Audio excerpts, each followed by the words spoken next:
அருமையான நாளை கொடுத்தீங்க. உமக்கு நன்றி ராஜா. அந்த காலத்திலிருந்து எங்களை ஆச்சரியமான ஒளிக்க வர கிருபைக்காக உமக்கு நன்றி சுவாமி. இருளின் அதிகாரத்திலிருந்து எங்களை விடுதலையாக்கி உம்முடைய அன்பின் குமாரனாக இதனுடைய ராஜ்யத்துக்கு உட்படுத்தின கிருபைக்காக நன்றி சுவாமி. இவ்வளவு பேர் ரட்சிப்பை இலவசமா கொடுத்தீங்களே அதுக்காக உமக்கு நன்றி. ஜீவ புஸ்தல ஜீவ புஸ்தத்துல பேர் எழுதிருக்கீங்களே இசப்பா, அதுக்காக உமக்கு நன்றி.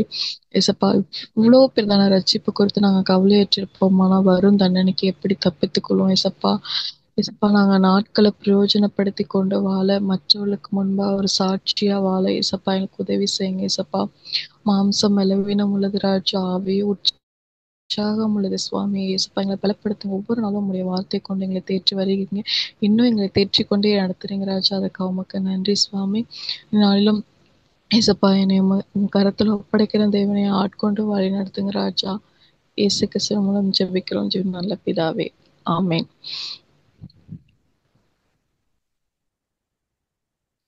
நித்திய வாழ்வு நிச்சயம் உண்டு, நிலையில்லாத உலகம் என்றுணர், சத்தியம் என்று வழி என்று அறிவோம், இயேசுவை என்றும் பின்தொடர்வோம்.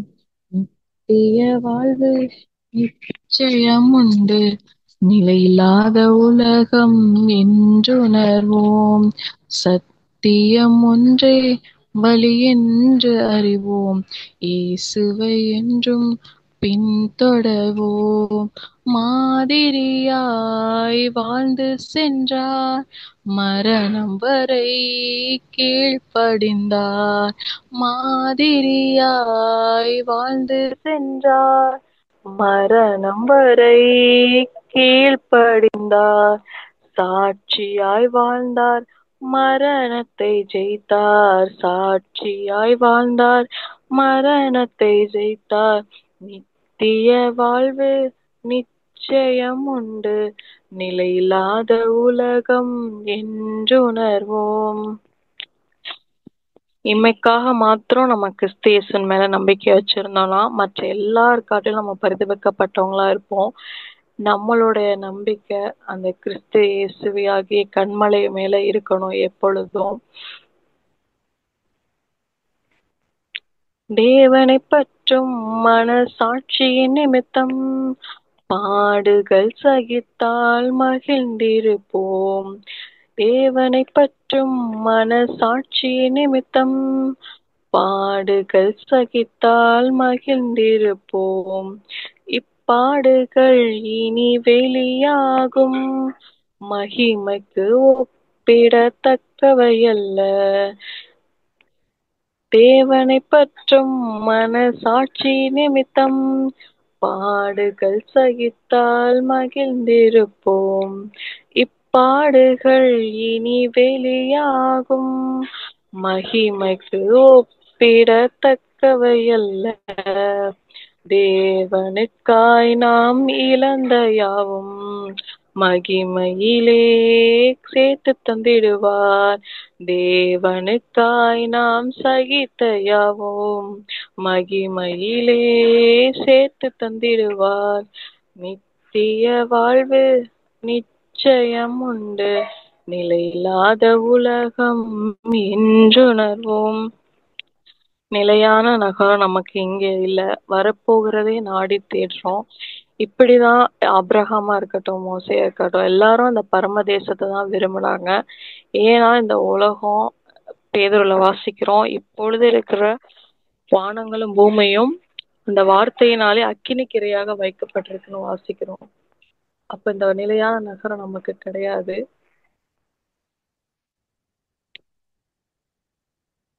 காண்கின்ற உலகம் அழிந்து போகும், காணாத பரலோகம் தேடிடுவோம். நிலையான வீடு இங்கு இல்லை, நித்திய வீடு பரலோகில் உண்டு. காண்கின்ற உலகம் அழிந்து போகும், காணாத பரலோகம் தேடிடுவோம். நிலையான வீடு இங்கு இல்லை, நித்திய வீடு பரலோகில் உண்டு. மகிமையின் ராஜா வருகின்றார், மறுரூபமாக்கி அழைத்து செல்வார். மகிமையின் ராஜா வருகின்றார், மறுரூபமாக்கி அழைத்து செல்வார். நித்திய வாழ்வு நிச்சயம் உண்டு, நிலையில்லாத உலகம் என்றுணர்வோம். சத்தியம் ஒன்றே வழி என்று அறிவோம், இயேசுவை என்றும் பின்தொடர்வோம். இம்மைக்காக நாம் வாழ்ந்தோம் என்றால் இயேசுவின் பாடுகள் வீண் போகுமே. உலக தேவைக்காக சபை கூடும்போது சிந்திய ரத்தமும் வீண் போகுமே.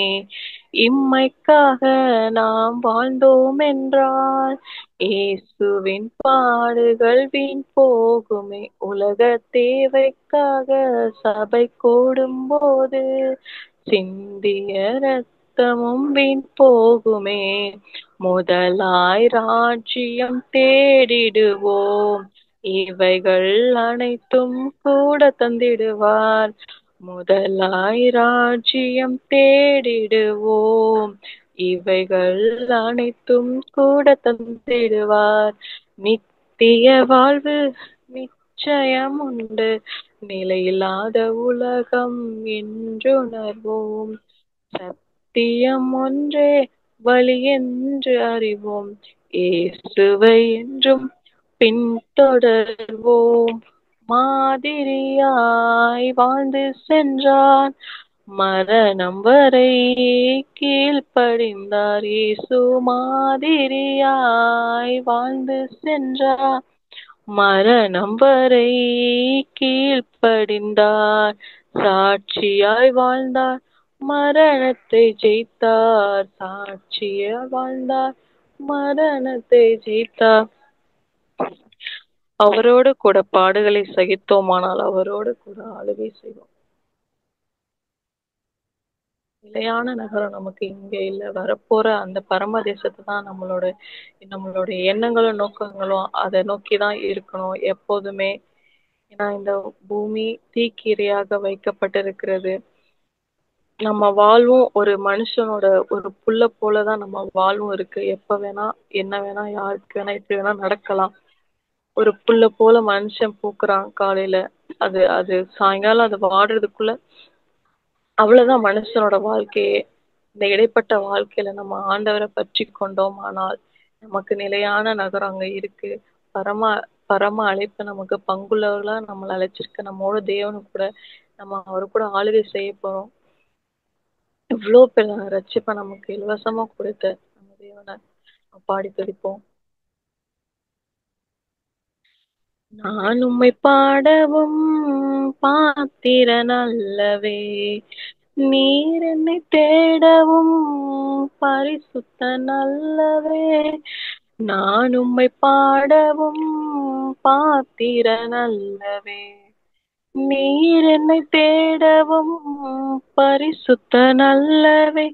குருசில் தொங்கி ரத்தம் சிந்தி மீட்டு கொண்ட தேவனே, பிள்ளை என்னை உந்தன் மார்பில் சேர்த்தனைத்த தந்தையே, என்ன கிருபை இது என்னை மீட்டு கொண்டது, என்ன புதுமை இது என்னை தேடி வந்தது.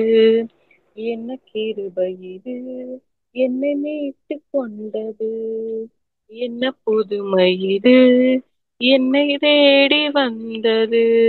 ஓ ஓசன்னா ஆ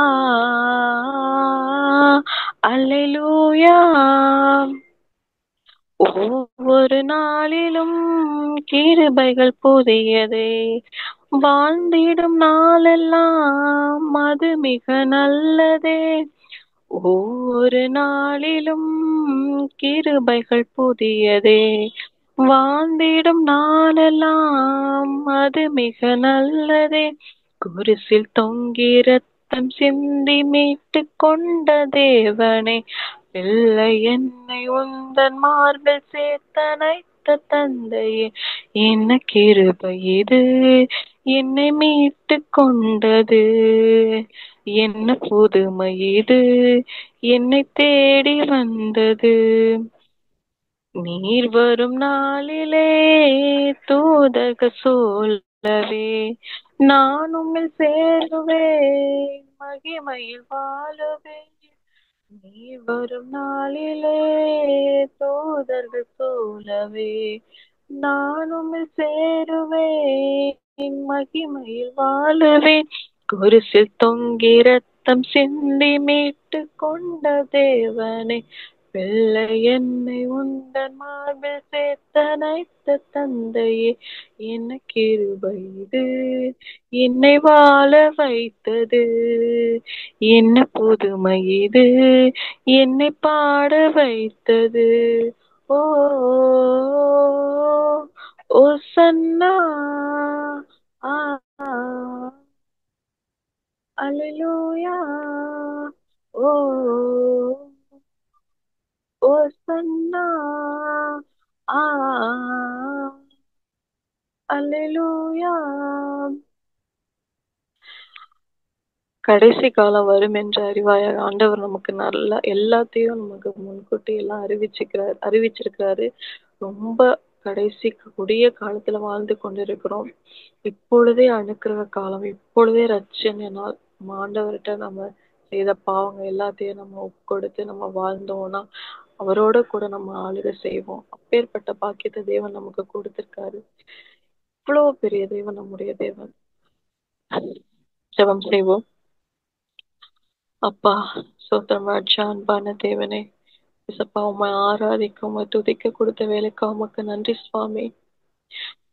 இசப்பா நீ வரும் நாளில இசப்பா நாங்க வெட்கமற்று போகாதபடிக்கு தேவனே உம்மோடு மகிமையில் சேர்த்துக் கொள்ள இசப்பா எப்பேர் பரிசுத்த உள்ளவனாக மாறணும் சுவாமி. பேர்பட்ட இசப்பா பரிசுத்தத்தை எங்களுக்கு கொடுங்க ராஜா. ஒவ்வொரு நாளும் ஒவ்வொரு செயல்லையும் இசப்பா பரிசுத்தமா வாழ பரிசுத்தமா நடக்க உதவி செய்யுங்க ராஜா. இசப்பா எங்களை ஜீவபலியாக ஒப்பு கொடுக்கணும் சுவாமி. எங்களுக்கு உதவி செய்யுங்க ராஜா. இந்த உலகத்தின் கண்களின் நிச்சயம், மாம்சத்தின் நிச்சயம், ஜீவனத்தின் பெருமை எல்லாம் இசப்பா அந்த உலகத்தினால உண்டானது. இந்த உலகம் பொல்லாங்கனுக்குள்ள கிடக்கு இசப்பா. நான் உலகத்தை ஜெயித்தேன். நீங்க சொல்லிருக்கீங்க இசப்பா. உபத்திரம் உலகத்துல உங்களுக்கு உபத்திரம் உண்டு நீங்க சொல்லிருக்கீங்க. ஆனாலும் எனக்குள்ள நான் உங்களுடன் கூட இருக்கிறேன்னு எங்களை ஒவ்வொரு நாளும் தேர்ச்சி கொண்டு கிருபைக்கா உமக்கு நன்றி சுவாமி. நானும் இசப்பா அன்பு சகோதரி கருத்துல ஒப்படைக்கணும் தேவனே இசப்பா. நீங்க ஆட்கொண்டு வழி நடத்துங்க ராஜா. இயேசுப்பா நீங்க முழுவதுமாக உங்க தாழ்த்தி ஒப்படைக்கும் சுவாமி. ஏற்றுக்கொள்ளுங்க சுவாமி. இயேசு மூலம் ஜெபிக்கிறோம் ஜீவனுள்ள பிதாவே, ஆமென். ஆமென். Thank you sister for leading worship. இந்த நாளிலும் மத்தியில் இருக்கிற சகோதரி தேன்மொழி அவர்கள் கர்த்தருடைய வார்த்தையை பகிர்ந்து கொள்வார். Praise the Lord sister. Praise Lord brother.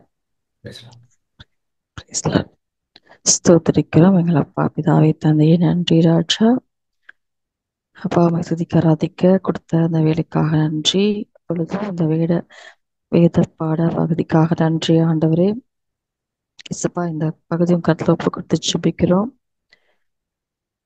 ஆவியானவரே, அன்பு நேசரே, நீரே ஆட்கொண்டு நடத்துங்க. நாங்க சிறுகணும், நீங்க பெருகணும் ராஜா. உடைய வார்த்தை மாத்திரம் கிரியை செய்யட்டும். நீரே பொறுப்பெடுத்துக் கொள்ளுங்க. எங்கள் சிந்தைய ஒருமுகப்படுத்துங்க அப்பா. நன்றி தேவனே. எல்லாவற்றும் கருத்துல தாழ்த்தி ஒப்பு கொடுக்கிறோம். எல்லா துதி கன மகிமைக்கு செலுத்துகிறோம். இயேசு நாமத்தில் ஜெபிக்கிறோம் எங்கள் ஜீவனுள்ள நல்ல பிதாவே, ஆமென். மத்தேயு 5:48 வாசிக்கும்.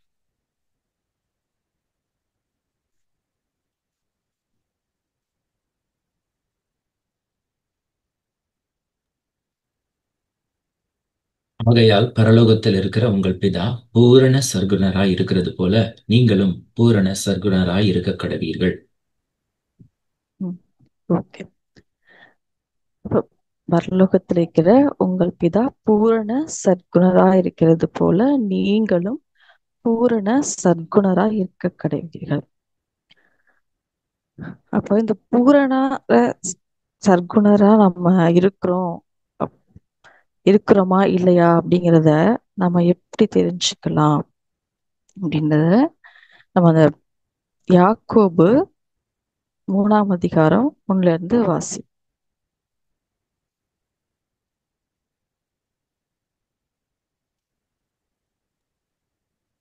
என் சகோதரரே, அதிக ஆக்கினையை அடைவோம் என்று அறிந்து உங்களில் அநேகர் போதகராகாதிருப்பீர்களாக. நாம் எல்லாரும் அநேக விஷயங்களில் தவறுகிறோம். ஒருவன் சொல் தவறாதவனானால் அவன் பூரண புருஷனும் தன் சரீரம் முழுவதையும் கடிவாளத்தினாலே அடக்கிக் கொள்ளக்கூடியவனுமாயிருக்கிறான். பாருங்கள், குதிரைகள் நமக்கு கீழ்ப்படியும்படிக்கு அவைகளின் வாய்களில் கடிவாளம் போட்டு அவைகளுடைய முழு சரீரத்தையும் திருப்பி நடத்துகிறோம். கப்பல்களையும் பாருங்கள், அவைகள் மகா பெரியவைகளாயிருந்தாலும் கடும் காற்றுகளால் அடிபட்டாலும் அவைகளை நடத்துகிறவன் போகும்படி யோசிக்கும் இடம் எதுவோ அவ்விடத்திற்கு நேராக மிகவும் சிறிதான சுக்கானாலே திருப்பப்படும். அப்படியே நாவானதும் சிறிய அவயவமாயிருந்தாலும் பெருமையானவைகளை பேசும். பாருங்கள், சிறிய நெருப்பு எவ்வளவு பெரிய காட்டை கொளுத்தி விடுகிறது. நாவும் நெருப்பு தான். அது அநீதி நிறைந்த உலகம்.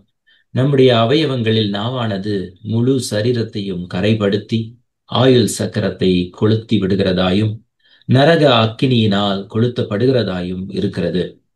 சகலவிதமான மிருகங்கள், பறவைகள், ஊரும் பிராணிகள், நீர்வாழும் ஜந்துக்கள் ஆகிய இவைகளின் சுபாவம் மனுஷ சுபாவத்தால் அடக்கப்பட்டதும் உண்டு. நாவை அடக்க ஒரு மனுஷராலும் கூடாது.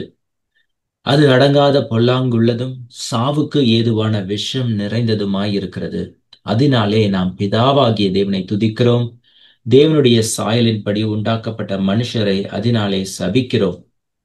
துதித்தலும் சபித்தலும் ஒரே வாயிலிருந்து புறப்படுகிறது. என் சகோதரரே, இப்படி இருக்கலாகாது. ஒரே ஊற்றுக்கண்ணிலிருந்து தித்திப்பும் கசப்புமான தண்ணீர் சுரக்குமா? என் சகோதரரே, அத்திமரம் ஒளிவ பழங்களையும் திராட்சை செடி அத்தி பழங்களையும் கொடுக்குமா? அப்படியே ஒற்பான நீரூற்று தித்திப்பான ஜலத்தை கொடுக்க மாட்டாது. உங்களில் தேங்க்யூ பிரதர். போதும் brother. தேங்க்யூ. அப்போ நாம பூரண புருஷனா இருக்கிறோமா, ஒரு பூரண நற்குணரா இருக்கிறோமா அப்படிங்கிறதுக்கு செக் பண்றதுக்கு நம்ம அனுதினம் நம்ம நாவு எப்படி இருக்கு, இந்த நாவை நம்ம காத்து கொள்ளுகிறோமா. இது ஒரு சின்ன அவயவமா இருந்தாலும் இது எவ்வளவு பெரிய ஒரு இம்பார்ட்டன்டான ஒரு விஷயம். நம்ம ஒரு நித்திய வாழ்வுக்கு போறதுக்கே இந்த நாவு தான் நமக்கு அந்த காரணமா இருக்கு. ஏன்னா மரணமும் ஜீவனும் நாவின் அதிகாரத்துல இருக்கு. அப்போ அந்த நாவை நம்ம எப்படி காத்து கொள்ளணும் அப்படிங்கிறத நம்ம இன்னைக்கு ஆவியான துணை கொண்டு தியானிக்கலாம். பாருங்க, மத்தேயு 12:13-37 வாசிக்கலாம். சாரி, மத்தேயு 12:13 ஃபர்ஸ்ட் வாசிக்கலாம். பின்பு அந்த மனுஷனை நோக்கி, உன் கையை நீட்டு என்றார். அவன் நீட்டினான். அது மறு கையை போல் சொஸ்தமாயிற்று. சாரி பிரதர், ஒரு நிமிஷம்.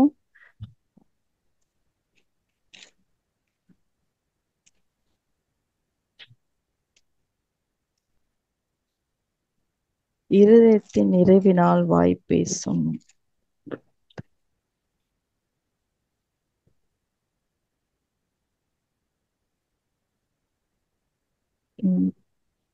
மத்தேயு 12:34 இருந்து வாசிக்கலாம். 34-37. விரியன் பாம்பு குட்டிகளே, நீங்கள் பொல்லாதவர்களாயிருக்க நலமானவைகளை எப்படி பேசுவீர்கள்?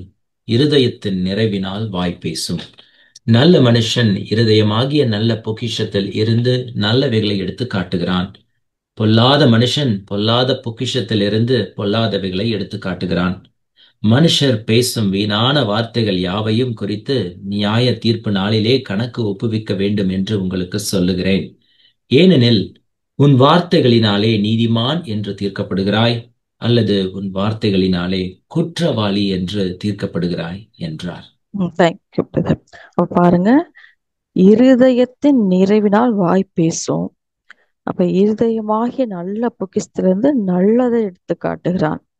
பொல்லாத மனுஷன் பொல்லாத பொக்கிஷத்திலிருந்து பொல்லாதவைகளை எடுத்து காட்டுகிறான்.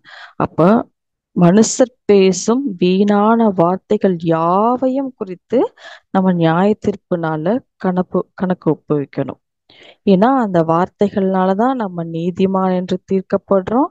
அந்த வார்த்தைகள்னாலதான் நம்ம குற்றவாளி என்று தீர்க்கப்படுறோம். அப்ப எப்படி நம்ம ஒரு ஆண்டோட பிள்ளைங்க எப்படிப்பட்ட வார்த்தைகள் பேசணும், எப்படிப்பட்ட நாவுகள் நமக்கு இருக்கணும் அப்படிங்கிறத நம்ம பார்க்கலாம். இப்போ சங்கீதம் 15:1 வாசிப்போம். 1-2. கர்த்தாவே, யார் உம்முடைய கூடாரத்தில் தங்குவான்? யார் உம்முடைய பரிசுத்த பர்வதத்தில் வாசம் பண்ணுவான்? உத்தமனாய் நடந்து நீதியை நடப்பித்து மனதார சத்தியத்தை பேசுகிறவன் தானே. அவன் தன் நாவினால் புறம் கூறாமலும் தன் தோழனுக்கு தீங்கு செய்யாமலும் தன் அயலான் மேல் சொல்லப்படும் நிந்தையான பேச்சை எடுக்காமலும் இருக்கிறான். ஆகாதவன் அவன் போதும் brother. அப்ப பாருங்க, அவன் தன் நாவினால் புறம் கூறாமலும். ஃபர்ஸ்ட், யார் உம்முடைய கூடாரத்தில் தங்குவான்? யார் உம்முடைய பரிசுத்த பர்வதத்தில் வாசம் பண்ணுவான்? அப்ப நம்ம அந்த பரிசுத்த பர்வதத்தில் வாசம் பண்ணணும்னா இந்த தகுதி கண்டிப்பா நமக்கு இருக்கணும். என்ன இருக்கணும்னா, அவன் தன் நாவினால் புறம் கூறாமலும் தன் தோழனுக்கு தீங்கு செய்யாமலும் தன் அயலான் மேல் சொல்லப்படும் நிந்தையான பேச்சை எடுக்காமலும் இருக்கிறான். அப்போ இந்த காரியங்கள் நம்ம கிட்ட இருக்கா? நம்ம நாவினால புறம் கூறாம இருக்கோமா? தீங்கு செய்யாம இருக்கோமா? தீங்கு டைரக்டா நம்ம செய்யலனாலும் மனசுல கூட நம்ம அவங்களுக்கு நினைக்கிறோமா, இப்படி இருக்காங்களே அப்படின்னு நினைக்கிறோமா? நம்ம பழி வாங்கணும் அந்த மாதிரி எண்ணங்களும் நம்மளுக்கு இருக்கிறதா? இல்ல அயலான் மேல் சொல்லப்படும் நிந்தையான பேச்சுக்கள் நம்ம எடுக்கிறோமா அப்படிங்கிறத நம்ம செக் பண்ணணும். பாருங்க, 1 பேதுரு 3:10-11 வாசி.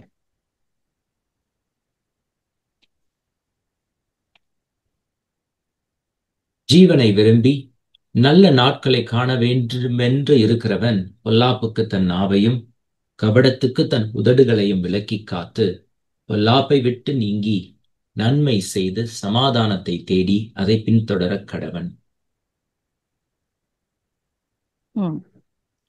அப்போ ஜீவனை விரும்பி நல்ல நாட்களை காண வேண்டும் இருக்கிறவன் தன் நாவை கபடத்துக்கு தன் உதடுகளை ஒரு நிமிஷம்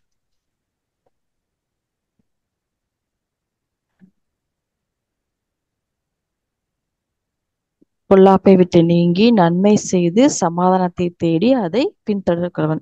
அப்போ நம்ம நாவை பொல்லாப்புக்கு விலக்கி காத்துக்கணும்.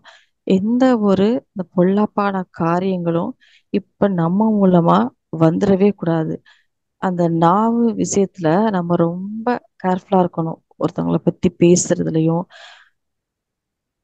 நம்ம கிட்ட ஒருத்தவங்களை பத்தி யாராவது சொன்னா கூட நம்மளும் ஆமா அவங்க அப்படிதான் அப்படின்ற ஒரு இது கூட நம்ம வாயில இருந்து வந்துடக்கூடாது. ஒவ்வொரு காரியத்திலும் நம்ம பார்த்து பார்த்து கவனமா இருக்கணும். ஏன்னா ஆண்டவர் நம்ம என்ன பேசிட்டு பண்றத உற்று கேட்டுக்கொண்டிருக்காரு. ஏன்னா மல்கியால இருக்கு, கர்த்தருடைய மல்கியா 3:16.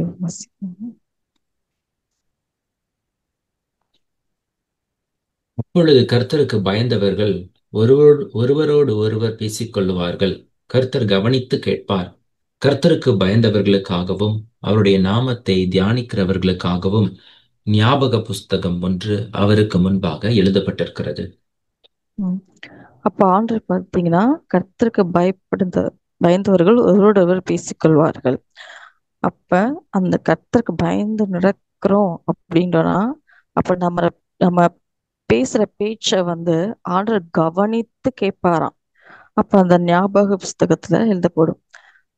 அது போலதான் நம்ம பேசுற ஒவ்வொரு வார்த்தைகளையும் குறிச்சும் ஆண்டவர் எழுதி வச்சிருப்பாங்க. நம்ம நியாய தீர்ப்பு நாள்ல கணக்கு ஒப்புவிக்கணும். அப்ப நம்ம பேசுற பேச்சுல ரொம்ப கவனம் தேவை. கொலோசையர் 3:8-10 வாசிக்கலாம்.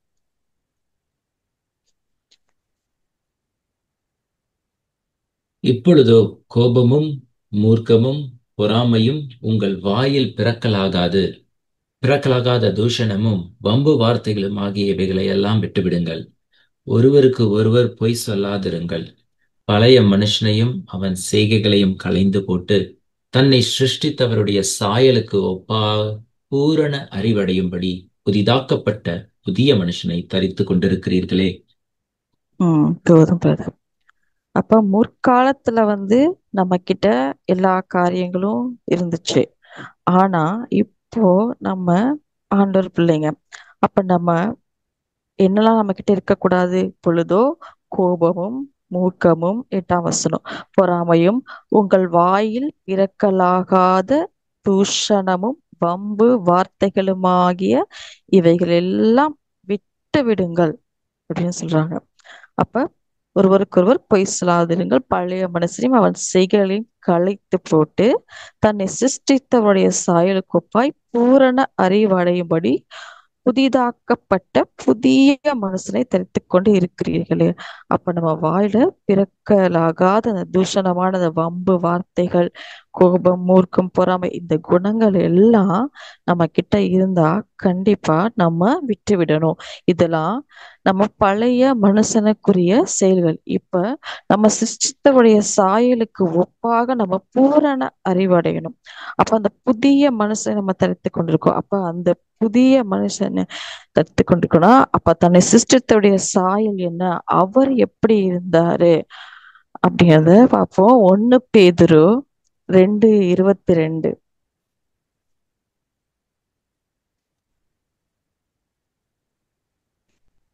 அவர் பாவம் செய்யவில்லை, அவருடைய வாயிலே வஞ்சனை காணப்படவும் இல்லை.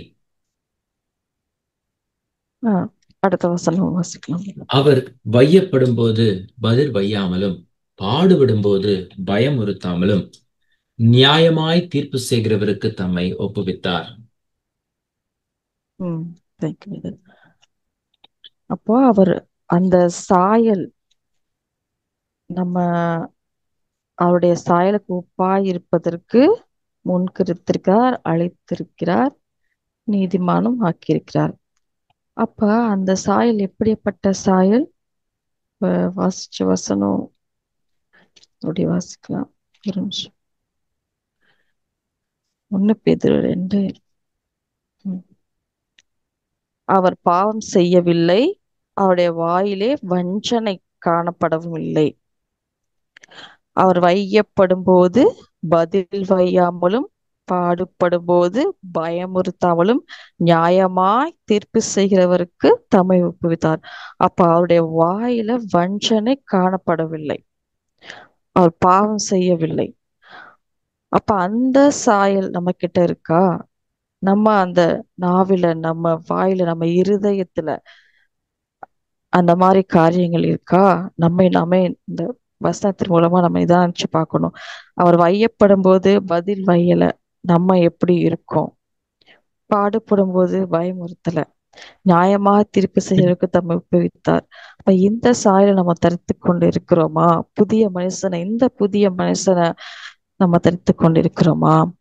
பாருங்க, மத்தேயு 27:13-14 வாசிக்கலாம்.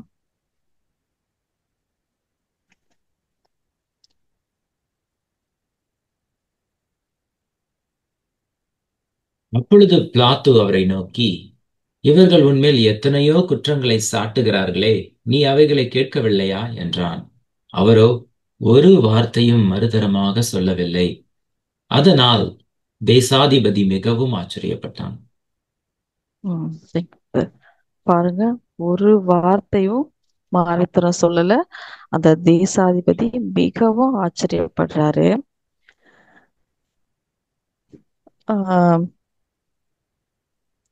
அதுல கடைசியில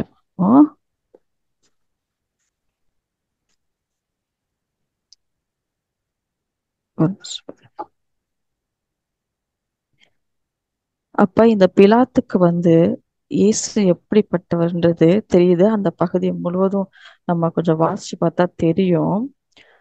இதுல பாருங்க, 23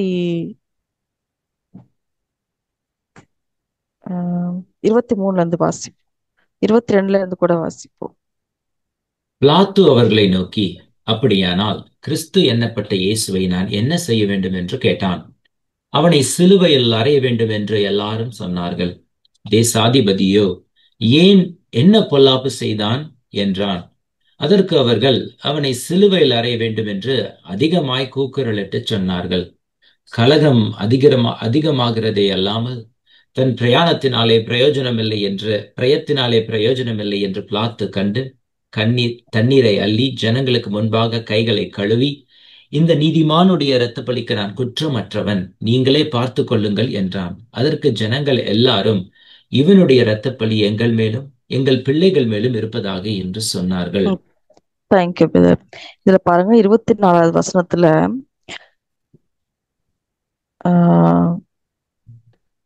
இந்த நீதிமானுடைய இரத்த பலிக்கு நான் குற்றமுற்றவன், நீங்களே பார்த்து கொள்ளுங்கள் என்றான். அப்ப அந்த பிலாத்துக்கு தெரியுது இயேசு நீதிமான், அவர் குற்றமற்றவர்னு சொல்லி. ஏன் அப்படின்னா, அதுக்கு முன்னாடி வாசிச்சோம், இவர்கள் உன்மேல் எத்தனையோ குற்றங்களை சாட்டுகிறார்களே, நீ அவைகளை கேட்கவில்லையா அப்படி சொல்றப்ப, அவரோ ஒரு வார்த்தை மாறுத்தரமாக சொல்லவில்லை. அதனால் தேசாதிபதி மிகவும் ஆச்சரியப்பட்டான். அப்ப இப்படிப்பட்ட சாட்சி, இப்படிப்பட்ட சாயல் நம்ம கிட்ட இருக்கா? நம்ம அதை செய்யறோமா? நம்மள ஒண்ணு சொல்ல முடியாது, அவ்வளவுதான். நம்ம 10 சொல்லிடுவோம். ஆனா அவருடைய சாயலுக்கு ஒப்பாய் இருப்பதற்கு அழைத்தவர் அவருடைய சாயல் இன்னது என்பதை நாம் பார்ப்போம். அதன்படி நாம இருக்கிறோமா? அந்த சாயலுக்கு ஒப்பாக நாம இருக்கிறோமா அப்படின்னு அனுதினமும் நம்ம நிதானிச்சு நம்ம சுத்திகரிப்போம். இப்படிப்பட்ட சாட்சி நம்ம கிட்ட இருந்து, மற்றவங்கள்ட்ட இருந்து நம்மள்ட்ட வெளிப்படணும். நம்மள சொல்லணும், அந்த சாயல் வெளிப்படணும். ஏன்னா அவர் வாயினால வஞ்சனை செய்யவில்லை, பாவம் செய்யவில்லை. அப்ப அந்த நாவை நம்ம கேர்ஃபுல்லா பார்க்கணும். நம்ம பேசுற வார்த்தைகள் ஒவ்வொன்றும், நம்ம குற்றம் செய்தாலும் செய்யலனாலும் மற்றவங்கள்ட்ட யார்கிட்ட எப்படி பேசுறப்ப ஒரு கவனமா நம்ம பேசணும். மத்தேயு 26:59 63 வரைக்கும் வாசிக்கலாம்.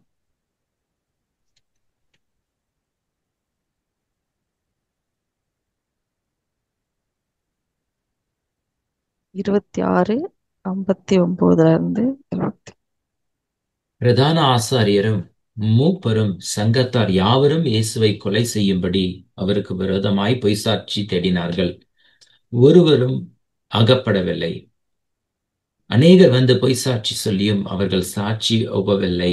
கடைசியிலே 2 பொய்சாட்சிகள் வந்து, தேவனுடைய ஆலயத்தை இடித்து போடவும் 3 நாளைக்குள்ளே அதை கட்டவும் என்னாலே ஆகும் என்று இவன் சொன்னான் என்றார்கள்.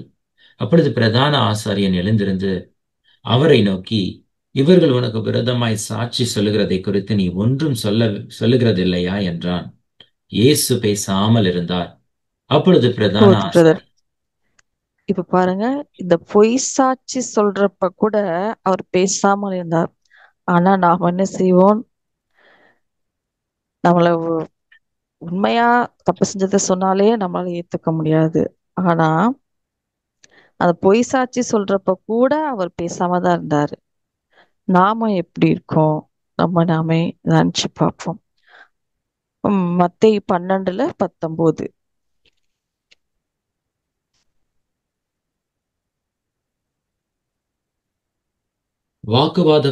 வாக்குவாதம் செய்யவும் மாட்டார், கூக்குரலிடவும் மாட்டார், அவருடைய சத்தத்தை ஒருவனும் வீதிகளில் கேட்பதில்லை.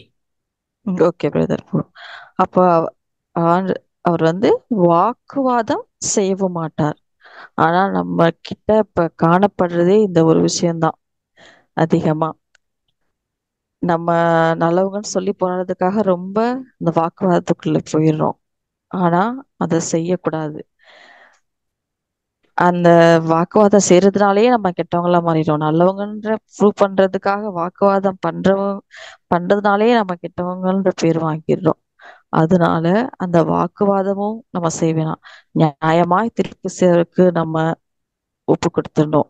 நம்ம மேல தப்பு இருந்தா நம்ம சரி செஞ்சுக்கணும். தப்பு இல்லைன்னாலும் அவங்களுக்கு புரிய வைங்க அப்படின்னு நம்ம ஒப்பு கொடுத்துட்டு நம்ம அந்த விஷயத்துல இருந்து கடந்து போகணும். இப்படிப்பட்ட சாயல் நமக்கு இருக்கணும். அவர் எப்படிப்பட்ட சாயல் இருந்துச்சு, அந்த ஒரு தீர்ப்பு செய்கிறவங்களே அவரை குற்றமற்றவன்னு சொன்னாங்க, நீதிமான்னு சொன்னாங்க, பொய் சாட்சி. அப்பொழுதும் அவர் பேசாதிருந்தார். பொய் சாட்சி சொல்றப்பயும் அவர் பேசாம இருந்தாரு. அவர் வாக்குவாதமும் செய்ய மாட்டார், மாறுத்தரும் எதுவும் சொல்ல மாட்டார். அப்படிப்பட்ட சாயல் நமக்கு இருக்கணும். இது எல்லாமே இந்த நாவின் அதிகாரத்துலதான் இருக்கு.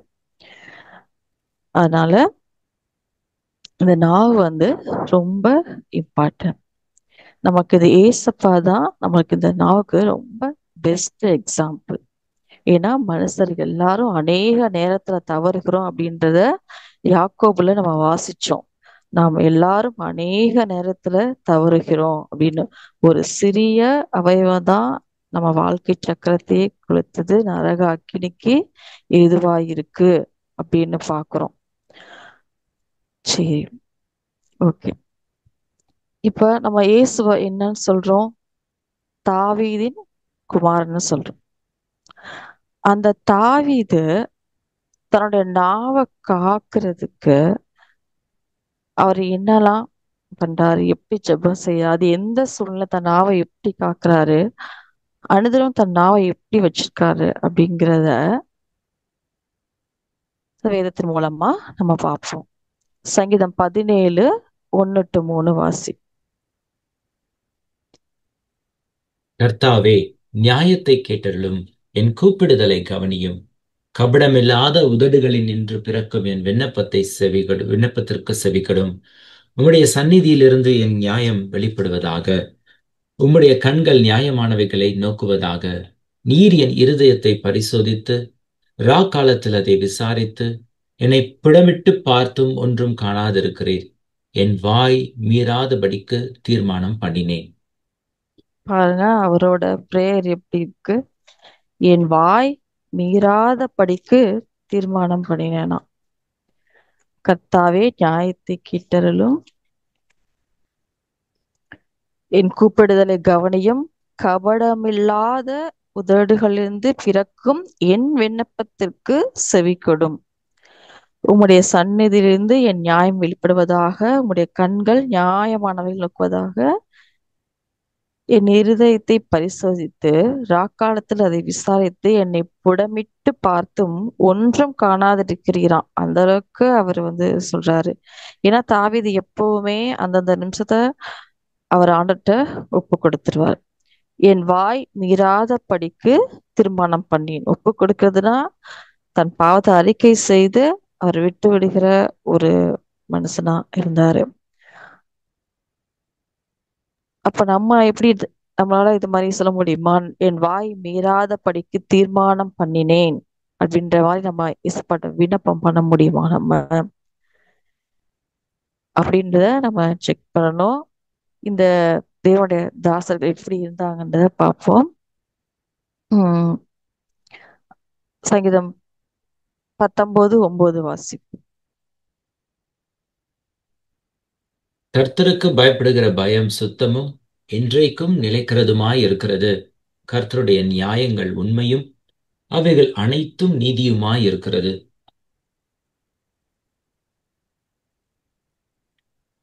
சங்கீதம் 19:14. என் கண்மலையும் 9-14 வாசிக்கலாம். 9-14. கர்த்தருக்கு பயப்படுகிற பயம் சுத்தமும் என்றைக்கும் நிலைத்திருக்கிறதுமாய் இருக்கிறது. கர்த்தருடைய நியாயங்கள் உண்மையும் அவைகள் அனைத்தும் நீதியுமாய் இருக்கிறது. அவைகள் பொன்னிலும் மிகுந்த பசும் பொன்னிலும் விரும்பப்படத்தக்கதும், தேனிலும் தேன் கூட்டில் இருந்து ஒழுகும் தெளி தேனிலும் மதுரமுமாயிருக்கிறது. அன்றியும் அவைகளால் உமது அடியேன் எச்சரிக்கப்படுகிறேன். அவைகளை கை கொள்ளுகிறதுனால் மிகுந்த பலன் உண்டு. தன் பிழைகளை உணர்கிறவன் யார்? மறைவான குற்றங்களுக்கு என்னை நீங்களாக்கும். துணிகரமான பாவங்களுக்கு உமது அடியேனை விலக்கிக் காரும். அவைகள் என்னை ஆண்டு கொள்ள ஒட்டாதிரும். அப்பொழுது நான் உத்தமனாகி பெரும் பாதகத்துக்கு நீங்களாயிருப்பேன். என் கண்மலையும் என் மீட்பெருமாகிய கர்த்தாவே, என் வாயின் வார்த்தைகளும் என் இருதயத்தின் தியானமும் உமது சமூகத்தில் பிரதியாயிருப்பதாக. அவரு பண்ற விண்ணப்பம் பாருங்க. என் வாயின் வார்த்தைகளும் என் இருதயத்தின் தியானமும் உமது சமூகத்தில் பிரீதியா இருப்பதாக. அப்ப நமக்கும் அந்த ஜெபம் தான் இருக்கணும். ஆண்டோட நம்ம வாயின் வார்த்தைகள் நம்ம இதயத்தின் தியானமும் அவருக்கு பிரீதியா இருக்கணும். ஏன்னா இதயத்தின் நிறைவுனாலதான் வாய் பேசும். அப்ப அந்த இதயத்துல என்ன நிறைஞ்சிருக்கணும்? இப்ப முன்னாடி வசனம் எல்லாம் படிச்சோம். கர்த்தருக்கு பயப்படுகிற பயம் சுத்தமும் என்றைக்கும் நிலைக்கிறதுமா இருக்கிறது. கர்த்தருடைய நியாயங்கள் உண்மையும் அவைகள் அனைத்தும் நீதிமா இருக்கிறது. அப்ப அவைகள் பொன்னிலும் மிகுந்த பசு பொன்னிலும் விரும்பப்படத்தக்கதும், தேனிலிருந்து தேன் கூட்டிலிருந்து ஒழுகும் தெளித்தேனிலும் மதுரமுள்ளதா இருக்கிறது. அன்றியும் அவைகளால் உமது அடியேன் எச்சரிக்கப்படுகிறேன். அவைகளை கை கொள்ளுகிறதுனால் மிகுந்த பலன் உண்டு. அப்ப இந்த கர்த்தருடைய வார்த்தைகள், கர்த்தருக்கு பயப்படுகிற பயம், இதெல்லாம் நம்ம உள்ளத்துல இருந்துச்சுன்னா, இதெல்லாம் நம்ம இருதயத்துல நிறைஞ்சு இருந்துச்சுன்னா, அந்த இருதயத்தின் நிறைவினாலதான் வாய் பேசும். அப்போ அந்த இருதயத்தின் தியானமும் வாயின் வார்த்தையும் அவருக்கு பிரீதியா இருக்கும். அப்படிப்பட்ட ஒரு விண்ணப்பம் தான் தாவீதும் செய்யறாரு. சங்கீதம் 37:30 வாசி. நீதிமானுடைய வாய் ஞானத்தை உரைத்து அவருடைய நாவு நியாயத்தை பேசும்.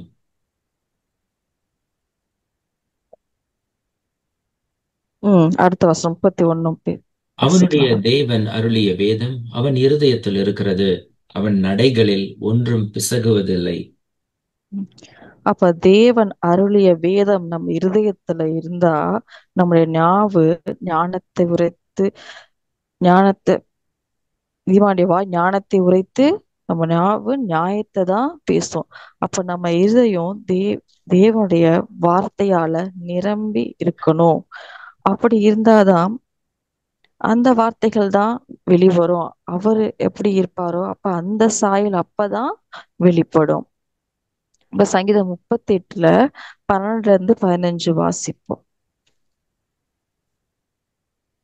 என் பிராணனை வாங்க தேடுகிறவர்கள் எனக்கு கண்ணிகளை வைக்கிறார்கள். எனக்கு பொல்லாங்கு தேடுகிறவர்கள் கேடானவைகளை பேசி நாள் முழுவதும் வஞ்சனைகளை யோசிக்கிறார்கள். நானோ செவிடனைப் போல கேளாதவனாகவும் ஊமையனைப் போல வாய் திறவாதவனாகவும் இருக்கிறேன். காது கேளாதவனும் தன் வாயில் மறு உத்தரவுகள் இல்லாதவனுமாயிருக்கிற மனுஷனைப் போலவும் ஆனேன். கர்த்தாவே, உமக்கு காத்திருக்கிறேன்.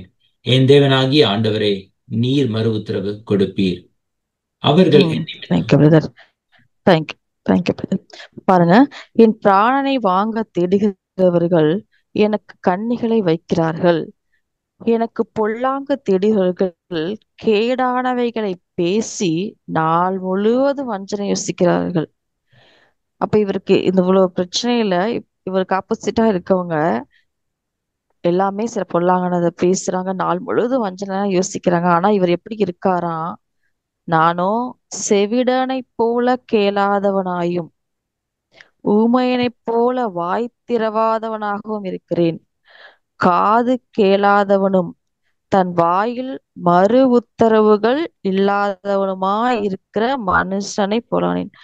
அப்ப இப்படி ஒரு சூழ்நிலையில அவர் காது கேட்காதவர் ஊமையனை போலவும் வாய் எதுவுமே பதில் சொல்ல தெரியாதவன போலவும் இருக்காரு. ஏன் அப்படின்னு சொன்னா, அதனால எந்த பிரயோஜனமும் கிடையாது. ஆனா ஆண்டவர்கிட்ட தான் ஒப்பு கொடுக்காரு. கர்த்தாவே, உமக்கு காத்திருக்கிறேன். என் தேவனாகிய ஆண்டவரே, நீர் மறு உத்தரவு கொடுப்பீர்.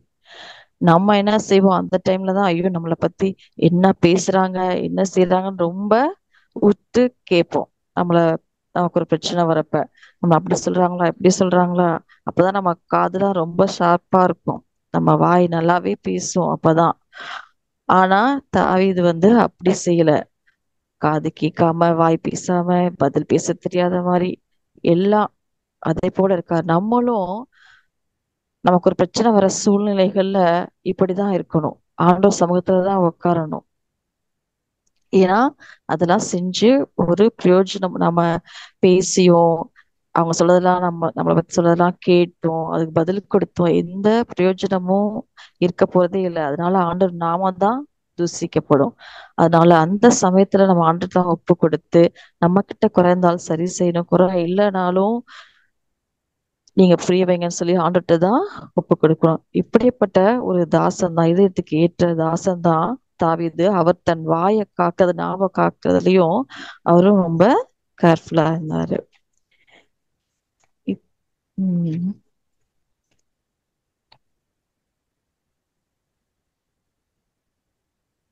சங்கீதம் 39 1-3 வாசிக்கலாம். என் நாவினால் பாவம் செய்யாதபடிக்கு நான் என் வழிகளை காத்து துன்மார்க்கன் எனக்கு முன்பாக இருக்கும் மட்டும் என் வாயை கடிவாளத்தால் அடக்கி வைப்பேன் என்றேன். நான் மௌனமாகி ஊமையனாயிருந்தேன், நலமானதை பேசாமல் அமர்ந்திருந்தேன். ஆனாலும் என் தூக்கம் அதிகரித்தது, என் இருதயம் எனக்குள்ளே அனல் கொண்டது. நான் தியானிக்கையில் அக்கினி மூண்டது. அப்பொழுது என் நாவினால் விண்ணப்பம் செய்தேன். உம் கர்த்தாவே, கர்த்தாவே, நான் எவ்வளவாய் நிலையற்றவன் என்று உணரும்படி என் முடிவையும் என் நாட்களின் அளவு இவ்வளவு என்பதையும் எனக்கு தெரிவியும். இதோ என் நாட்கள் 4 விராய்க்கடை எலவாய் வாக்கினீர். என் ஆயுசு உமது பார்வைக்கு இல்லாதது போல் இருக்கிறது. எந்த மனுஷனும் மாயையே என்பது நிச்சயம். போதும் brother. இப்ப பாருங்க, என் நாவினால் பாவம் செய்யாதபடிக்கு நான் என் வழிகளை காத்து துன்மார்க்கன் எனக்கு முன்பாக இருக்கும் மட்டும் என் வாயை கடிவாளத்தால் அடக்கி வைப்பேன் என்றேன். அப்ப எந்த ஒரு பிரச்சனையிலும் அவரு எப்படி இருக்காரு பாருங்களேன். அந்த நாவு வாய் பாதுகாக்கிறதுல நான் மௌனமாகி ஊமையனா இருந்தேன், நலமானதையும் பேசாமல் அமர்ந்திருந்தேன். நலமானதையும் பேசல. ஐயோ இது கரெக்டு தானே, நம்ம கரெக்டா தானே செஞ்சோம் அப்படின்றத கூட அவர் இது பண்ணல. ஆனா அந்த துக்கமும் இருந்துச்சு, அந்த மீனிங் இருக்கு இதுல. ஆனாலும் என் துக்கம் அதிகரித்தது, என் இருதயம் எனக்குள்ளே அனல் கொண்டது. அப்ப என்ன செய்யறது, ஆண்டவர்கிட்ட தான் விண்ணப்பம் செய்யறாது. அப்படி ஒரு சூழ்நிலையும் நான் தியானிக்கையில் அக்கினி மூண்டது. அப்பொழுது என் நாவினால் விண்ணப்பம் செய்தேன். அவர் நாவினால பாவம் செய்யல, நாவினால போய் பேசல, ஆண்டவர்கிட்ட தான் விண்ணப்பம் செய்றாரு. நம்மளும் அந்த ஒரு பக்தன் எப்படி இருந்தாரு, ஆண்டவருக்கு பயந்து அவருடைய வார்த்தைக்கு கீழ்ப்படிக்கிற அந்த பக்தன் எப்படி இருந்தாருன்ற பா பார்ப்போம். அந்த தாசன் எப்படி இருந்தாரு. அதனாலதான் இசப்பா அவர் இதயத்துக்கு ஏற்ற தாசன்னு சொல்றாங்க. ஏன்னா ஆண்டவர் பாருங்க, ஆண்டவரும் அவர் வாயில எவ்வளவு ஒரு அந்த சூழ்நிலையும் எப்படி வாக்குவாதம் செய்யல, தனிப்பட்டு போய் சாட்சி சொன்னாலும் ஒண்ணும் சொல்லல. அப்போ இந்த தாவீதின் குமாரன் என்கிற ஒரு இசப்பாக்கு தாவீதின் குமாரன்ற இது இருக்கு.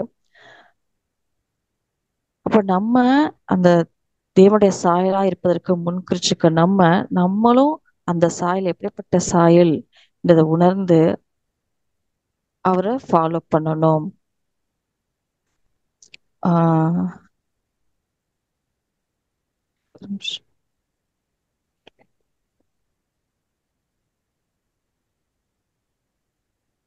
Okay. சங்கீதம் 71:8 வாசி.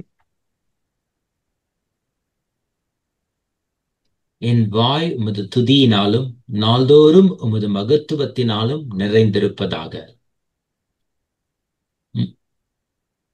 ஒரு நிமிஷம் brother. அதுக்கு முன்னாடி சங்கீதம் 40 1-3 வாசிப்போம். கர்த்தருக்காக பொறுமையுடன் காத்திருக்கிறேன். அவர் என்னிடமாய் சாய்ந்து என் கூப்பிடுதலை கேட்டார். பயங்கரமான குழியிலும் உளையான சேற்றிலுமிருந்து என்னை தூக்கி எடுத்து என் கால்களை கண்மலையின் மேல் நிறுத்தி என் அடிகளை உறுதிப்படுத்தி நமது தேவனை துதிக்கும் புதுப்பாட்டை அவர் என் வாயிலே கொடுத்தார். அநேகர் அதை கண்டு பயந்து கர்த்தரை நம்புவார்கள். போதும் பிரதர். பாருங்களேன், கர்த்தருக்காக பொறுமையுடன் காத்திருந்தேன். அவர் என்னிடமாய் சாய்ந்து என் கூப்பிடுதலை கேட்டார். பயங்கரமான குழியிலும் உளையான சேற்றிலிருந்து என்னை தூக்கி எடுத்து என் கால்களை கண்மலையின் மேல் நிறுத்தி என் அடிகளை உறுதிப்படுத்தி, இப்போ இவ்வளவு பிரச்சனை எல்லாத்துலயும் அவர் ஆண்டவர்கிட்ட தான் ஒப்பு கொடுத்தாரு. ஆண்டவர் என்ன பண்ணாரு? என் கூப்பிடுதலை கேட்டார். அவர் என்னிடமாய் சாய்ந்து என் கூப்பிடுதலை கேட்டார். எப்பொழுது நம்ம ஜெபத்தை ஆண்டவர் கேட்பாரு? நம்ம அவர் தாயோட விண்ணப்பங்கள்லாம் எப்படி இருந்துச்சு? தன்னை நிதானிக்கிற மாதிரி, தன் பாவங்களை ஒப்பு கொடுக்கிற மாதிரி, தான் மீறாதபடி நான் என்ன தவறு செஞ்சிருந்தாலும் வாசிச்சு சங்கீதங்கள்லாம் வாசிச்சு பார்த்தால் நம்மளுக்கு தெரியும். ஆஹ் தன் பாவத்தை அறிக்கை செய்யறதுலயும், தன் மீறுதல ஆண்டவர்கிட்ட சொல்றதையும், இல்ல தன் மேல குற்றமே இல்லைனாலும் அமைதியா இருக்கிறதுலையும், அந்த விஷயத்துல ரொம்ப கவனமா இருந்து எல்லாத்தையுமே ஆண்டவர்கிட்ட தான் ஒப்பு கொடுத்தாரு. எல்லா பிரச்சனையுமே அப்படியேப்பட்ட ஒப்பு கொடுத்தல் இருக்கிறப்ப, அப்படியேப்பட்ட ஒரு ஜெபம் இருக்கிறப்ப ஆண்டவர் என்ன பண்றாராம்? அவர் என்னிடமாய் சாய்ந்து என் கூப்பிடுதலை கேட்டார். பயங்கரமான குழியிலும் உளையான சேற்றிலிருந்து என்னை தூக்கி எடுத்து என் கால்களை கண்மலையின் மேல் நிறுத்தி என் அடிகளை உறுதிப்படுத்தி நமது தேவனை துதிக்கும் புது பாட்டை அவர் என் வாயிலே கொடுத்தார். அப்ப அந்த இப்படி ஒரு பிரச்சனைகள்லாம் இருந்தும் அவர் ஆண்டவரையே நம்பி சார்ந்து இருக்கிறப்ப அவர் எப்படி, அவருடைய ஜெபம் எப்படி இருக்கு, தன்னை எப்படி ஒப்பு கொடுத்து ஜெபம் பண்றாருன்னு ஆண்டவர் பார்த்து அவருடைய ஜெபத்துக்கு விண்ணப்பம் கொடுக்கிறாரு. விண்ணப்பம் கொடுத்து அவர் வாயில பாடலும் கொடுக்கிறாரு. அந்த பாடல் எப்படிப்பட்ட பாடல்னா, அநேகர், 3வது வசனம் 40:3, அநேகர் அதை கண்டு பயந்து கர்த்தரை நம்புவார்களாம். இன்னைக்கு எல்லாரும் பாடுற பாட்டெல்லாம் எப்படி இருக்கு? தப்பு செஞ்சே தண்டனை வாங்கிட்டும் மறுபடியும் வந்து தப்பு செஞ்சோம் ஒரு பாட்டு பாடிக்கிட்டு ஆண்டவர் நாமத்தை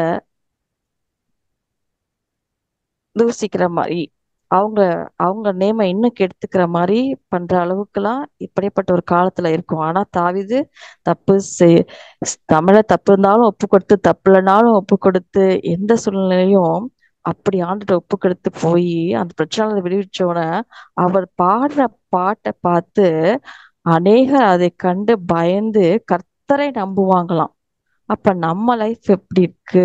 நம்ம பிரச்சனையில நம்ம வந்து யார சார்ந்து இருக்கோம்? நம்ம பிரச்சனையில ஆண்டவர்கிட்ட ஒப்பு கொடுக்காம நம்மளே வந்து நம்மளோட நீதியை நிலைநாட்டணும்னு நினைக்கிறோமா? இல்ல ஆண்டவர்கிட்ட ஒப்பு கொடுத்து இசப்பா சரி செய்யுங்கன்னு சொல்றோமா? அப்படி இருந்துட்டு நம்ம ஒரு பாட்டு பாடுறத ஒருத்தவங்க இப்ப சர்ச்சுக்கு போறோம், அப்படிலாம் இருந்துட்டு நம்ம ஒரு பாட்டு பாடுறப்ப என்ன சொல்லுவாங்க, நம்ம அனுதின வாழ்க்கையிலையும் நம்ம அந்த மாதிரி பர்ஃபெக்டா இருந்துட்டு பாட்டு பாடுறப்ப அந்த பாடலை ஆண்டோட மகத்துவம் இவ்வளவுதான்னு கேட்பாங்க. ஆனா நம்ம கிட்ட எல்லா குறையும் எடுத்துட்டு ஆண்டவரை துதிச்சோம்னா, இதெல்லாம் ஏன் பாட்டு பாடுதெல்லாம் இது பா ஆண்டவரை ஏன் துதிக்கின்ற அளவுக்கு நம்ம மேல ஒரு குற்றம் சாட்டுவாங்க. அப்படி நம்ம இருக்கிறோமா? நம்ம பாடலை பார்த்து அநேகர் அதை கண்டு தாவீது என்ன சொல்றாரு? நமது தேவனை துதிக்கும் புது பாட்டை அவர் என் வாயிலே கொடுத்தார். அநேகர் அதை கண்டு பயந்து கர்த்தரை நம்புவார்களாம். அப்ப அப்படிப்பட்டதான பாடல் நம்ம வாயில இருக்கா? அப்படிப்பட்டதான சாட்சியுள்ள வாழ்க்கை நம்ம வாழ்கிறோமா? அப்படிங்கிறத நாமே நிதானிச்சு பார்ப்போம். இப்ப தாவீதோட வாழ்க்கையில அனுதினமும் அவர் நாவு என்ன செய்தான், அவர் நாவுல என்ன இருக்குதா அப்படின்றத பார்ப்போம். சங்கீதம் 71:8.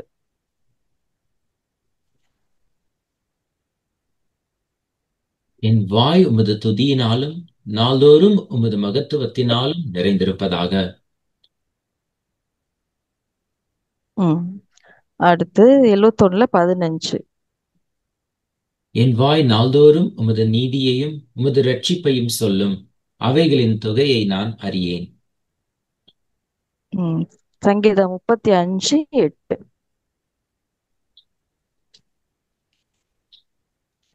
அவன் நினையாத அழிவு அவனுக்கு வரவும், அவன் மறைவாய் வைத்த வலை அவனையே பிடிக்கவும் கடவது. அவனே அந்த சாரி, சங்கீதம் 35:28. 28. என் நாவு உமது நீதியையும் நாள்தோறும் உமது துதியையும் சொல்லிக் கொண்டிருக்கும். Thank you brother. பாருங்க, என் நாவு உமது நீதியையும் நாள் முழு உமது துதியையும் சொல்லிக் கொண்டிருக்கும். நம்ம நாவு எப்படி இருக்கு? நாள் முழுதும் அவருடைய நீதியான காரியங்களை பேசுறோமா? அவரை துதிக்கிறதான காரியங்கள் இருக்கா? இல்ல அடுத்தவங்களை குறை சொல்றதான, இல்ல வீண் பேச்சு, இது ஆண்டரை பத்தி நினைக்காம, வருகை குறிச்சு நினைக்காம, நம்ம பயந்து வாழாம என்ன செய்யணும், ஆண்டருக்காக என்ன செய்யணும்? 71:15 என்ன வாசிச்சோம்? என் வாய் நாள்தோறும் ஒரு நீதியும் இரட்சிப்பையும் சொல்லும். அவைகளின் தொகையை நான் அறியேன். அப்ப நாள்தோறும் அவர் ரட்சிப்பை நம்ம சொல்றோமா? இதெல்லாம் நம்ம கிட்ட இருக்கா அப்படின்றத நம்ம செக் பண்ணணும். ஏன்னா நம்ம முன்பு உள்ள மனிதன் கிடையாது. பழைய மனுஷனை கலைத்து போட்டு புதிய மனுஷன்.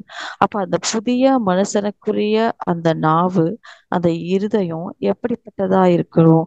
என் வாய் நாள்தோறும் உமது நீதியையும் உமது ரட்சிப்பையும் சொல்லும். அவைகள் தொகையை நான் அறியேன் அப்படின்னு அந்த பக்தன் சொல்றாரு. நம்மளால அப்படி சொல்ல முடியுமான்னு நம்ம செக் பண்ணிக்கலாம். சரி, ஓகே. இப்போ நமக்கு நீதிமொழிகள்ல தெரியும், நிறைய நாவை காத்துக்கொள்றத பத்தி நிறைய விஷயங்கள் இருக்கு. அதுல சில வசனங்களை நம்ம தியானித்து முடிப்போம். நீதிமொழிகள் 21:23. தன் வாயையும் தன் நாவையும் காக்கிறவன் தன் ஆத்துமாவை இடுக்கண்களுக்கு விலக்கி காக்கிறான். Okay brother. நீதிமொழிகள் 18:21. மரணமும் ஜீவனும் நாவின் அதிகாரத்தில் இருக்கும். அதில் பிரியப்படுகிறவர்கள் அதன் கனியை புசிப்பார்கள். மரணமும் ஜீவனும் நாவின் அதிகாரத்துலதான் இருக்கு. அதில் பிரியப்படுகிறவர்கள் அதன் கனியை புசிப்பார்கள். என்ன கனி அப்படின்றத நம்ம பார்ப்போம். இப்ப நீதிமொழிகள் 15:4 வாசிப்போம். ஆரோக்கியமுள்ள நாவு ஜீவ விருட்சம், நாவின் மாறுபாடோ ஆவியை நொறுக்கும்.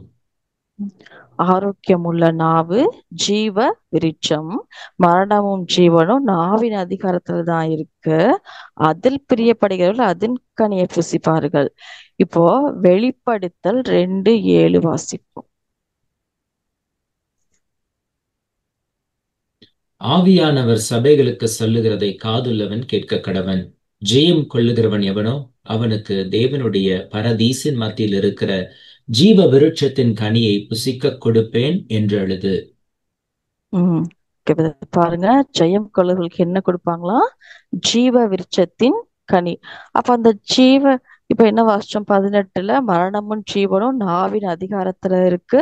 அதில் பிரியப்படுகிறவர்கள் அதன் கனியை புசிப்பார்கள். அப்போ அந்த நித்திய ஜீவனுக்கு போனாதான் அந்த கனியை நம்ம புசிக்க முடியும். அப்ப அந்த அதிகாரம் இந்த நாவல தான் நமக்கு இருக்கு. இந்த நாவல நம்ம எப்படி பேசுறோம், எப்படி நம்ம இனிமையான வார்த்தைகள் பேசுறோமா, ஒருத்தவங்களை ஹர்ட் பண்ற வார்த்தைகள் பேசுறோமா, தேவனுடைய பிள்ளைகள் என்கிற சாயலுக்கு ஒப்பான அந்த வார்த்தைகளை பேசுறோமா, அநீதியான வார்த்தை பேசுறோமா, நீதியான வார்த்தையை பேசுறோமா, எல்லாமே அந்த நாவல தான் இருக்கு. ஏன்னா இருதயத்தின் நிறைவினால்தான் வாய் பேசும். அப்ப அந்த இருதயத்துல நமக்கு என்ன நிறைஞ்சு இருக்கு அப்படின்றத கண்டிப்பா நம்ம அனுதினமும் நம்மை நாமே நிதானித்து அறியணும். வெளிப்படுத்தல் 22:14 வாசிப்போம். ஜீவ விருட்சத்தின் மேல் அதிகாரம் உள்ளவர்கள் ஆவதற்கும் வாசல்கள் வழியாய் நகரத்துக்குள் 12 வாசிக்கலாம். 12 வாசிக்கலாம். இதோ சீக்கிரமாய் வருகிறேன். அவனவனுடைய கிரியைகளின்படி அவனவனுக்கு நான் அளிக்கும் பலன் என்னோடே கூட வருகிறது. நான் ஆல்பாவும் ஒமேகாவும் ஆதியும் அந்தமும் முந்தினவரும் பிந்தினவருமாய் இருக்கிறேன். ஜீவ விருட்சத்தின் மேல் அதிகாரம் உள்ளவர்கள் ஆவதற்கும் வாசல்கள் வழியாய் நகரத்துக்குள் பிரவேசிப்பதற்கும் அவருடைய கற்பனைகளின்படி செய்கிறவர்கள் பாக்கியவான்கள். நாய்களும் தேங்க்யூ பிரதர், தேங்க்யூ பிரதர். அப்ப பாருங்க, இதோ சீக்கிரமா வருகிறேன், அவனவனுடைய கிரியைகளின்படி அவனவனுக்கு நான் அளிக்கும் பலன் என்னோட கூட வருகிறான் சொல்லிட்டாரு. ஜீவ விருட்சத்தின் மேல் அதிகாரம் உள்ளவன் ஆவதற்கும் வாசல்கள் வழியாய் நகரத்தில் பிரவேசிப்பதற்கும் அவருடைய கற்பனைகளின்படி செய்கிறவர்கள் பாக்கியவான்கள். நீதிமொழிகள் 11:30 இருக்கு, நீதிமானுடைய பலன் ஜீவ விருட்சம் அப்படின்னு சொல்லிட்டு. அவர் நம்மை அழைத்திருக்கிறார், நீதிமான்கள் ஆக்கியிருக்கிறார், அவருடைய சாயலுக்கு ஒப்பாயிருப்பதற்கு முன்குறித்திருக்கிறார், அழைத்திருக்கிறார், நீதிமானம் ஆக்கியிருக்கிறார். அப்ப அந்த நீதிமானுக்குரிய பலன் ஜீவ விருட்சம். அந்த ஜீவ விருட்சம் நம்ம நாவல தான் இருக்கு. ஏன்னா ஆரோக்கியமுள்ள நாவு ஜீவ விருட்சம். சரி, இந்த ஜீவ விருட்சம் எதுக்கு, இந்த ஆரோக்கியமுள்ள நாவு எதுக்கு? அதே நீதிமொழிகள் 11:30 வாசிப்போம்.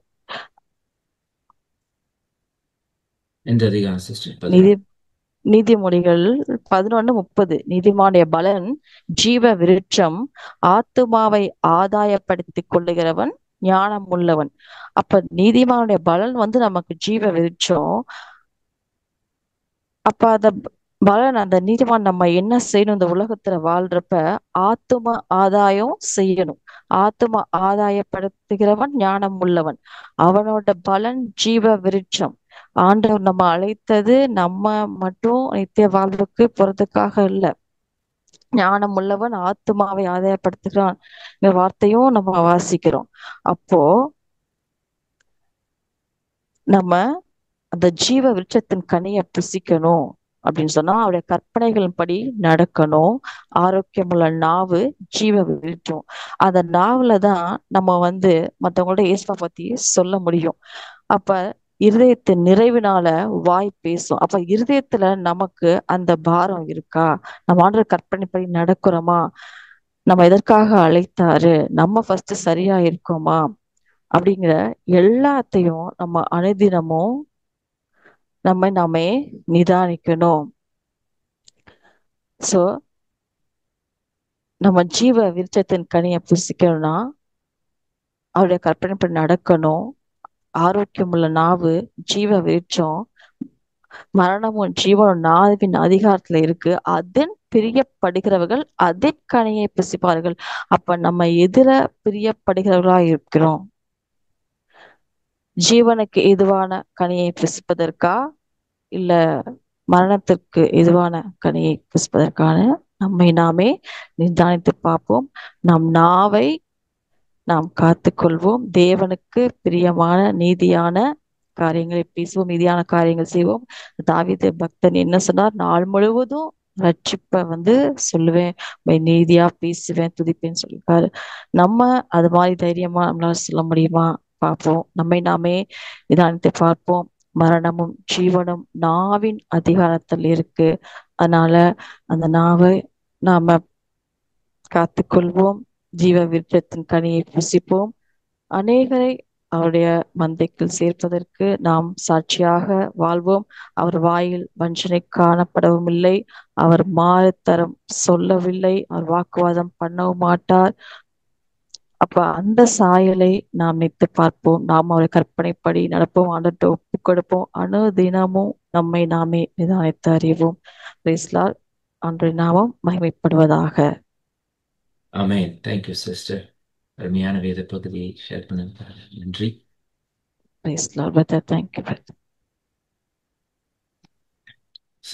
நீதிமொழிகள் 16ஆம் அதிகாரம் 28ஆம் வசனம் பாருங்களேன். மாறுபாடுள்ளவன் சண்டையை கிளப்பி விடுகிறான், கோல் சொல்லுகிறவன் பிராண சிநேகிதரையும் பிரித்து விடுகிறான். சிஸ்டர் இன்னைக்கு ஷேர் பண்ணும் பொழுது it resonated me very well. Because என்ன ரீசெண்டா பாத்தீங்கன்னா என்னுடைய வாழ்க்கையிலும் கூட கிட்டத்தட்ட 20 வருஷத்துக்கு மேலாக எனக்கு ஒரு நண்பர் தெரிந்தவர் இருந்தார். ரொம்ப அருகாமையில் இருக்கிறார். ஆனாலும் கூட பாருங்க, எங்களுக்கு இடையில காமனா இருக்கிற ஒரு ஃப்ரெண்ட் என்ன பண்றாங்கன்னா, இந்த மாதிரி கோல் சொல்லி டிசெப்டிவ் வேர்ட்ஸ் அவங்க பேசி அந்த 20 வருஷ அந்த இதுவே பிரிஞ்சிருச்சு. இப்ப அவங்களோட பேசுகிறதில்ல. ஏன்னா அவங்க வேற மாதிரி அவங்க போயிட்டாங்க. ஸோ இப்ப பார்க்கும் பொழுது பாருங்களேன், தீமையான வார்த்தைகளை இல்லைன்னா டிசெப்டிவ் வேர்ட்ஸ். இந்த டிசெப்ஷன் எங்க இருந்து வருதுன்னா ஆதி ஆகமத்துல இருந்தே வருகிறது. இது பிசாசின் கிரியை தான். பாருங்க, பிசாசானவன் ஏவாள் இடத்துல வந்து என்ன கேட்கிறான், தேவன் நீங்க சாப்பிடக்கூடாதுன்னு சொன்னது உண்டோ அப்படின்னு சொல்லி ஒரு கொஸ்டினை டிசெப்டிவா போடுறான். அதனால பெரிய பிரிவினை வருகிறதை நம்ம பார்க்கிறோம். இப்ப தாவீதும் கூட நான் 27ஆம் சங்கீதத்தை தான் அடிக்கடி நான் தியானித்துக் கொண்டிருக்கிறேன். அதுல பார்க்கும் பொழுது தாவீது கூட அவரு ரொம்ப கஷ்டத்துல இருக்கிறார். அவர் என்ன சொல்றாரு பாருங்க, 27:12, என் சத்துருக்களின் இஷ்டத்துக்கு என்னை ஒப்புக்கொடாதையும் பொய் சாட்சிகளும் ஆக்கிரமித்து சீறுகிறவர்களும் எனக்கு விரோதமாய் எழும்பி இருக்கிறார்கள். தாவீத பாருங்க, அவரை குறிச்சு எப்பொழுதுமே ஃபால்ஸ் ரிப்போர்ட் அவரை பத்தி சொல்லிக்கிட்டே இருக்கிறாங்க. பொய்யான காரியங்களை சொல்லிக்கிட்டே இருக்கிறாங்க. அவங்க எதுக்காக சொல்றாங்கன்னா, தாவீதை வந்து ராஜாவாக கூடாது, அவர் அபிஷேகம் பண்ண அவரை வந்து மேல வரவிடக்கூடாது அப்படின்னு சொல்லிட்டு சொல்லிக்கொண்டே இருக்கிறாங்க. இந்த மாதிரி சமயத்துல பாருங்களேன், சிஸ்டர் சொன்ன மாதிரி கொஞ்சம் அமைதியா இருப்பது ரொம்ப ரொம்ப ரொம்ப ரொம்ப கஷ்டம். எப்படியாவது போய் டிஃபெண்ட் பண்ணணும், என் நண்பனிடத்துல போய் நான் எப்படியாவது பேசி தீர்த்துறணும். இல்லைன்னா எனக்கு விரோதமாக காமனா இருக்கிற அந்த ஃப்ரெண்ட் எனக்கு விரோதமா எழும்பி இருக்கிறாங்களே, அவங்களை எப்படியாவது சந்திச்சு பேசி அவங்களுக்கு காரியத்தை உணர்த்திடணும்னு ஒரு அஹ், என் இருதயம் எனக்குள்ள அனல் கொண்டது அப்படின்னு சொல்லி சிஸ்டர் சொன்ன மாதிரி அந்த மாதிரி எண்ணம் தான். ஆனாலும் கூட கர்த்தர் என்ன பண்றாருன்னா, அமைதியா இருக்கணும் அப்படின்னு சொல்றதுனால இரவும் பகலும் ஜெபம், கண்ணீரினால் என் படுக்கையை நினைத்தேன்னு தாவீது சொல்றாரு. அதே மாதிரிதான் சில நேரம் தூக்கம் வராது, என்னடா இப்படி ஆயிடுச்சு அப்படின்னு சொல்லிட்டு கண்ணீரினால் படுக்கையை நினைக்கிற காலங்கள் கூட வரலாம். ஆனால் அந்த சமயத்திலும் கூட பாருங்க, கர்த்தர் நமக்கு ஒரு ஆறுதலா இருந்து, கவலைப்படாத, நீதிமான் என்ன பண்றாரு, கர்த்தர் பாதுகாக்கிறார், அவரே என்ன பண்றார், சூழ்ந்து கொள்ளுகிறார், அவர் நம்மை கைவிட மாட்டார், கர்த்தருக்கு காத்திரு. why are you taking it upon your own hands? கர்த்தருக்கு காத்திரு, அவர் உன் இருதயத்தை ஸ்திரப்படுத்துவார். திடமனதா இருந்து கர்த்தருக்கே காத்திரு. justice will come one day. கர்த்தர் பார்த்துக் கொள்வார். பழிவாங்குதல் கர்த்தருடையது அப்படின்னு சொல்லி வேதம் சொல்லுகிறது. ஆனா நம்ம நீடிய பொறுமை இருக்க வேண்டியது அவசியமா இருக்கிறது. நம்ம இந்த சமயத்துல எதையாவது பேசி நம்ம எதையாவது கிளப்பி விடாமல் இருக்கிறது ரொம்ப ரொம்ப அவசியமா இருக்கிறது. மிகாவேலும் பாருங்க என்ன சொல்றாருன்னா, கர்த்தர் உன்னை கடிந்து கொள்வார் அப்படின்னு தான் சாத்தான் இடத்துல சொல்லுகிறார். அதே மாதிரி கர்த்தர் அவர்களை கடிந்து கொள்ளட்டும், கர்த்தர் அவர்களுக்கு சரி கட்டட்டும். பட் இருந்தாலும் நம்ம என்ன பண்ணுவோம், துதியினாலும் கர்த்தரை பாடி மகிழ்வதனாலும் நம் நாவை நிறைக்கும் பொழுது அதுவே ஜீவ விருட்சத்தை நமக்காக ஆயத்தமாக்க ஆயத்தமாக்கி வைக்கப்பட்டிருக்கிறது. சோ நாம் என்ன பண்ணுவோம், கர்த்தரை நம்பி இருப்போம். அமைதியா சில நேரம் குற்றஞ்சாட்டுகள் நம்ம மீது வரும்போது அமைதியா இருப்பது ரொம்ப கஷ்டம்தான். ஆனாலும் நம்ம வந்து அமைதியா இருக்கிறது நல்லது. மத்தேயுல கூட பாக்குறோம்ல, உங்களுக்கு விரோதமாய் பொய்யாய் சொல்லுவார்கள், ஆனால் பாக்கியவான்களாய் இருப்பீர்கள் அப்படின்னு. So we are all blessed. God will bless us. வேற ஏதாகிலும் காமெண்ட்ஸோ இல்ல கேள்விகள் இருக்குமானா இந்த நேரத்துல பகிர்ந்து கொள்ளலாம்.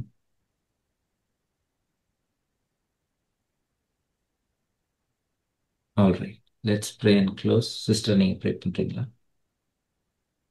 Okay brother. ஸ்தோத்திரிக்கிறோம் எங்களப்பா பிதாவே தந்தையே துதிக்கிறோம், ஸ்தோத்திரிக்கிறோம். நன்றி ஆண்டவரே. அப்பா நீர் எங்களுக்கு இன்று கற்றுக் கொடுத்த இந்த வேத பகுதிக்காக நன்றி ஆண்டவரே. அப்பா நாங்க இவ்வளவு நாள் இந்த வார்த்தையின்படி நாங்க நடக்காம இருந்தாலும் எங்களை மன்னிங்க ராஜா. எங்கள் ஒவ்வொருவரையும் கருத்துல தாழ்த்தி ஒப்பு கொடுக்கிறோம். அப்பா இந்த வார்த்தையின்படி நாங்க நடக்க எங்களுக்கு உதவி செய்யுங்க.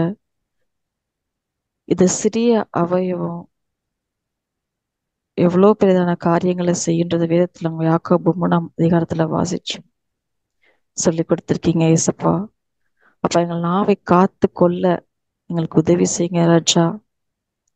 அப்ப நாங்கள் உண்மையே நோக்கி பார்க்க, உம்முடைய சாயலை அப்ப எந்த தருணத்தில் நாங்கள் நோக்கி பார்க்க உதவி செய்யுங்க ஏசப்பா. எங்கள் பலவீனங்களை குறித்து பரிதபிக்கக்கூடிய எங்கள் பிரதான ஆசாரியரே, உங்களுடைய இந்த பலவீனமான நேரங்கள்ல, அந்த எந்த ஒரு போராட்டமான சூழ்நிலைகளையும் உம்முடைய பலன் தந்து எங்களை ஆவி ஆத்மா சரீரத்தை நீங்க பாதுகாத்துக்கோங்க. எங்கள் நாவை பாதுகாத்துக்கோங்க. எங்கள் சாட்சி அதனால இடறிடக்கூடாது ஆண்டவரே. அப்பா எங்களை காணுவோர் உண்மை காணணும், நாங்க செருகணும், நீங்க பெருகணும் அப்பா. உதவி செய்யுங்க ராஜா. எங்கள் ஒவ்வொருவரையும் கருத்துல தாழ்த்தி ஒப்பு கொடுக்கிறோம். நீரே புறப்படுத்திக் கொள்ளுங்க. எல்லா துதி கனமாகி உம்மைக்கே செலுத்துகிறோம். இயேசுவின் நாமத்தில் ஜெபிக்கிறோம் எங்கள் ஜீவன்ல நல்ல பிதாவே. ஆமென். ஆமென். என் ஆத்துமாவே கர்த்தரை ஆத்மாவே ஸ்தோத்திரி, கர்த்தரை என்னோடு ஸ்தோத்திரி. உள்ளமே அவருடைய பரிசுத்த நாமத்தை பரிசுத்த ஸ்தோத்திரி. நாமத்தை என் ஆத்துமாவே கர்த்தரை ஸ்தோத்திரி, கர்த்தர் செய்த சகல நன்மை. சகல ஒன்றும் மறவாதே. Thank you all for joining today. God bless you.